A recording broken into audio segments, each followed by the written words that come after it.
Ankit, what do you see around you? You are at the site of the crash.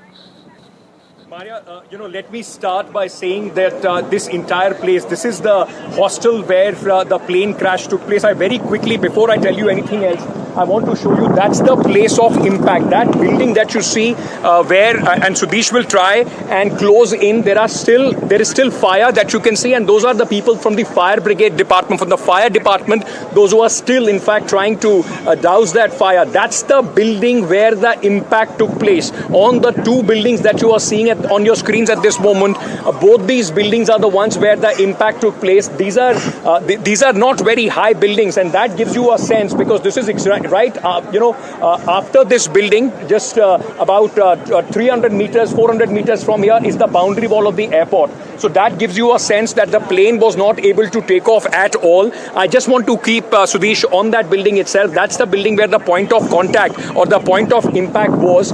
That's the building on which the plane first landed, and then I will show you the impact. While I'm breathing here, and it's been few hours since then when the accident has taken place, all that is left is a burnt building, charred, in fact, trees, and massive impact, area of impact that you see all across.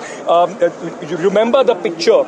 Even while I'm breathing right now, you can still feel the fumes of the aviation, fuel that burnt this entire area. Let me very quickly also show you. You remember that picture, just 52 seconds, a picture that showed you the plane trying to, in fact, take off, not able to gain the height, and the landing gear still hanging as far as that plane is concerned. One of the tires of that plane is there, right where you are seeing on my camera. My camera person Sudesh is showing you the other part of the tire. I will just show it to you. It's right where I'm standing at this moment. This is where those tires, in fact, landed after that crash took place. So let me very quickly tell you that building where you see the firemen, and they have been engaged through the last many hours. You will see a new team of NDRF also going. That's the mess of this hostel. Now, most of the doctors, those who are here, they are the ones, those who are employed at the civil hospital and the government hospitals. This is the place. These, building after building is where all of them stay. All of them. This is the place where they, in fact, used to be. And what I'm showing you at this moment is you will see, if all of us, anybody who would be here, you would see the Air India logo. It seems to be one of the wings, in fact, and you will see the Air India logo. That seems to be the part of the tail. The entire thing is, the ground beneath it is absolutely black, scorched completely.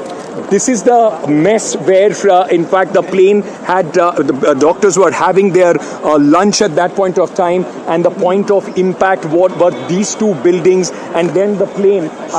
It's about, I'll show you, it's about 500 meters or 400 meters from here, where one of the engine, while I was coming here, has, in fact, the point of impact of the engine was. I will again show you another building where there is still some fire which is burning. Sudesh, if he can point out, that's one of the building of the hostel. Now, these buildings are ground plus 5, so total ground plus 5. That's the height of these buildings as far as the floors are concerned. But Sudesh will show you that the impact of the plane was such that it made a crater on the side wall of that building, where you can still see some fire burning. So at this moment, though there are too many people here, but the fact remains that this is, it's yet not very safe to be around this place, though the fire brigade officials that you are seeing on the top are still, in fact, working to ensure that there is every ounce of that burning fuel, the fire is doused, and you can still see the smoke coming out along with those buildings which are absolutely charred and black. Let me show it around once again. That's the logo of the Air India flight, which was on its way to London. This is where the point of impact was, and that's where you see that logo, on the tail that usually you see on the aircraft. Now, let me also take you a little further. And it will give you a sense, because right from here, that's the point of impact, to all the buildings that you will see right till the end. Every single building is charred. Every single building is charred. The buildings are on the right, on the front, the trees, the ground beneath them, everything is charred black. And that was the impact. It took hours and hours before, in fact, the fire could be brought under control. But where we are standing at this moment, it looks like, I mean, a bomb dropped here. There are craters and after craters. This is one place where you saw the tires, as far as that plane is concerned, the landing there, those pictures. I will try and make my way and I will show you some while I was coming here, like I said earlier, people are still in disbelief that something taken place at this, in Ahmedabad. If you see right in front of you, landing here. This is, it looks like, parts of this aircraft. You see beyond that. And even while I'm standing here and you try and breathe, all that you can see, all you can feel is absolutely charred air, and the heavy smell of the aviation fuel that the plane was loaded with. So these, I will just see these two buildings. So that was the point of impact on those buildings. Then, of course, imagine the how big this entire area was. That you will see the completely broken wall, and then, of course, you are seeing these two buildings. So keep counting. 1, 2, these two buildings of 6-story each, which were completely burnt. And beyond this, if I keep walking, and I can keep walking for another 400 to 500 meters, all that you will see is what's left after that aircraft crash, the debris, the devastation, and of course, the kind of shock that people are still coming to terms with. This is another building. I very quickly want to point out to that aircraft which is taking off at this moment. This gives you a sense that at the time when the plane comes towards this area, when the plane is taking off, when the plane is trying to take its height, this is at least the height that the plane should be at. And the Air India aircraft could not, in fact, do that. It just could not take off and just landed at a building which is lower, which is shorter, which is in length less than even the buildings which have had the maximum impact.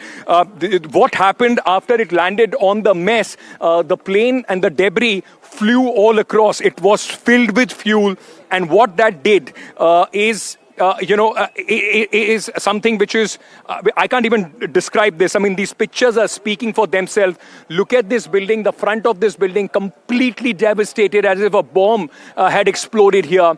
And all the windows shattered, the walls completely out. A lot of people are coming here. We were hoping that this entire area would be sanitized. At least there won't be a lot of onlookers. But let me show you. So you saw those two buildings. Now, these are building number 3 and building number 4. A lot of policemen here.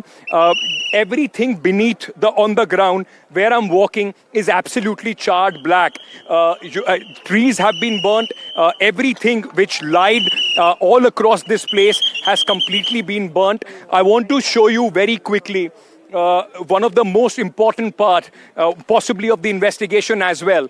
This is one of the engines of the plane. It has landed more or less 250 meters from the place where the initial impact took place. That's the building where the initial impact was. And then if you go across, Sudesh will show you the place where the engine has landed at least 250 meters from the building where the impact took place. The wall where the engine landed completely broken. This building also charged. Even the buildings... Ankit, what you're pointing out right now, Ankit, is absolutely key. Can I ask your camera person to please focus on the engine? Because a lot of the investigation will be on the engine. And whatever investigators can find out, in terms of the engine, whether there was an ingestion of birds or whether it was something else, that wreckage of that engine, it's still relatively, something which they may be able to work with. that is going to be an absolutely critical part of the evidence which investigators are going to be looking at. Now, there are multiple, there's theories doing the rounds. One theory is that there wasn't enough fuel which was flowing into the engines. Number two, there were bird strikes in both the engines which took place. One way or the other, the engines were not thrusting properly, as a result of which the aircraft went down. So if that engine can be accessed and it looks to be relatively intact, then that would be at the heart of the investigations. Ankit, before you continue, one more question. Do we know at this stage whether the black boxes of the aircraft have been recovered?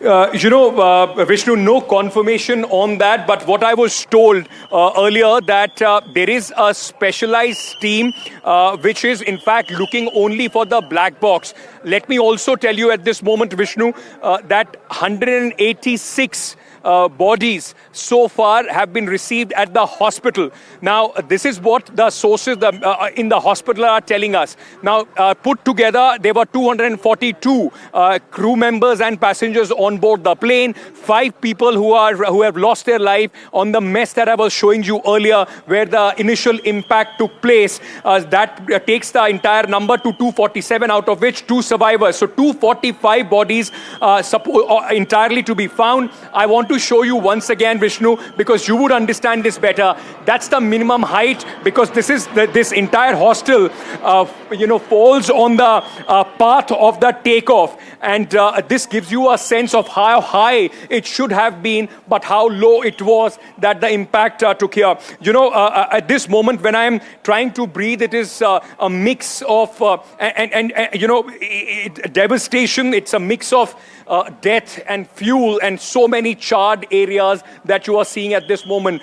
Continuously, police, NDRF, all the others here. Now some movement by the police to clear this off the people, and everywhere you walk in something or the other as far as the plane is concerned. While we were walking, we saw some bags and other remnants which were being carried by the passengers. Extremely sad to be here to report this story, but very, very important it becomes, because of what has happened. This possibly, all these remains, some medicines here must have fallen out of somebody's bag. But what I can also tell you, Vishnu, beyond this engine, beyond the 4th building of impact, there are 2 more buildings which have been completely engulfed in the fire, which have been destroyed in the fire. What I was told is that there are still some places, some rooms where the fire is still burning, some bodies to be recovered. Where you see the NDRF, people in the red uniform, that's where I've been told that the operation is still on to try and recover the bodies. So there seems to be some part of the plane which must have fallen there, where the operation at this moment is on. There have been these massive JCBs which have been utilized, but what I've also been told that they are not going to completely clear the area till the time the air crash investigation begins. They want this area to be preserved in this manner so that the aircraft investigation, the crash investigation can happen.